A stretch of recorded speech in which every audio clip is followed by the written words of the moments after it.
बीतते वक्त के साथ प्लास्टिक का इस्तेमाल सिर्फ हमारे देश में नहीं बल्कि पूरी दुनिया में लगातार बढ़ता जा रहा है। लेकिन यही प्लास्टिक हमारे लिए जानलेवा कैसे साबित हो रही है, इसको लेकर एक स्टडी सामने आई है जिसमें प्लास्टिक, कैंसर और गर्मी, इन तीनों का आपस में डेडली कनेक्शन हो रहा है। ये रिपोर्ट आप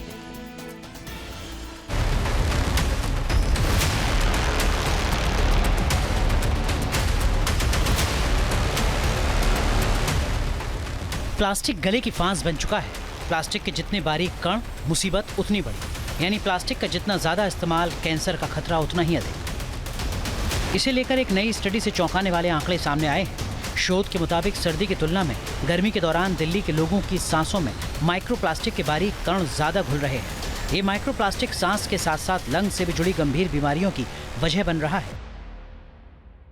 क्या है दिल्ली की गर्मी का कैंसर कनेक्शन? जाहिर सी बात है, गर्मी के दौरान पानी पीने के लिए प्लास्टिक की बोतल का ज्यादा से ज्यादा इस्तेमाल होता है। कई डिब्बा बंद फ्रोजन फूड का भी लोग सेवन करते हैं। ऐसे में अगर ये बोतल और डिब्बे प्लास्टिक को लेकर वैधानिक चेतावनी को दरकिनार करते हैं या फिर इस्तेमाल करने वाले लोग भी लापरवाही दिखाते हैं तो फिर मुसीबत को न्योता देते हैं। इस स्टडी के मुताबिक दिल्ली में एक वयस्क की सांस में गर्मी के दौरान माइक्रोप्लास्टिक का औसतन 21.1 कण रोजाना घुलता है, जबकि सर्दी में यही आंकड़ा 10.7 कण होता है। इस लिहाज से माइक्रोप्लास्टिक से बीमारी का खतरा 97% तक बढ़ गया है। इस रिसर्च में दावा किया गया है कि गर्मी में दिल्ली के अस्पतालों में सांस संबंधी बीमारी वाले मरीजों की संख्या में बढ़ोतरी देखी गई है।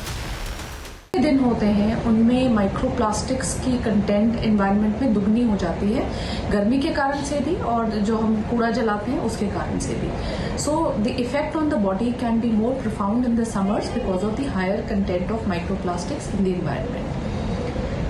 प्रोटेक्शन पॉइंट ऑफ व्यू से I think it is the prevention which is essential here. हमें सिंगल यूज प्लास्टिक का यूजेज मिनिमाइज करना चाहिए। अपने बॉटल्ड वाटर की बजाय अगर हम स्टील बॉटल्स या अपनी रीयूजेबल ग्लास बॉटल्स का प्रयोग करेंगे तो उसमें माइक्रोप्लास्टिक कम होता है।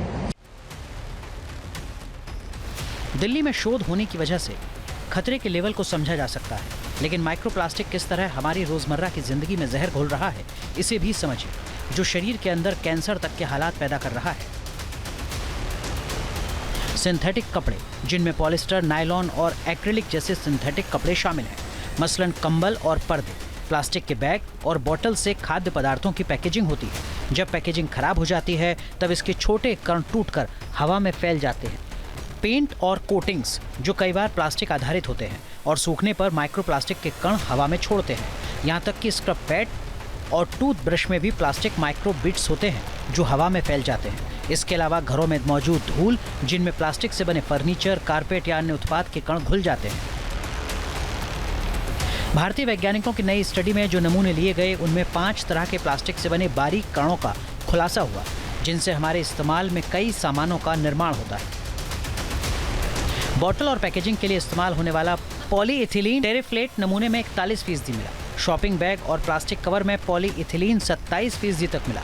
कपड़ों और फैब्रिक में पॉलिस्टर 18% देखा गया। डिस्पोजेबल कप और थर्मोकोल से निकलने वाले पॉलीस्टायरीन 9% पाए गए और पाइप या फिर वायर में शामिल पीवीसी 5% तक नमूने में मिला। फिलहाल माइक्रोप्लास्टिक से बचना नामुमकिन दिखाई देता है। हालांकि प्लास्टिक बोतल या प्लास्टिक पैकेजिंग में इसके इस्तेमाल के स्तर की जानकारी दी है, लेकिन वो भी इतनी बारीक प्रिंटिंग होती है, अलर्ट करने की बजाय महज खानापूर्ति साबित होती है। Team news nation. जहाँ भक्ति है हर शब्द में, कथाओं में छुपे हैं दिव्य रहस्य और ज्योतिष देता है जीवन को दिशा। धर्म से जुड़ी हर बातों को जानने के लिए हमारे चैनल स्तुति को सब्सक्राइब करें। चैनल पर जाने के लिए इस लिंक पर क्लिक करें।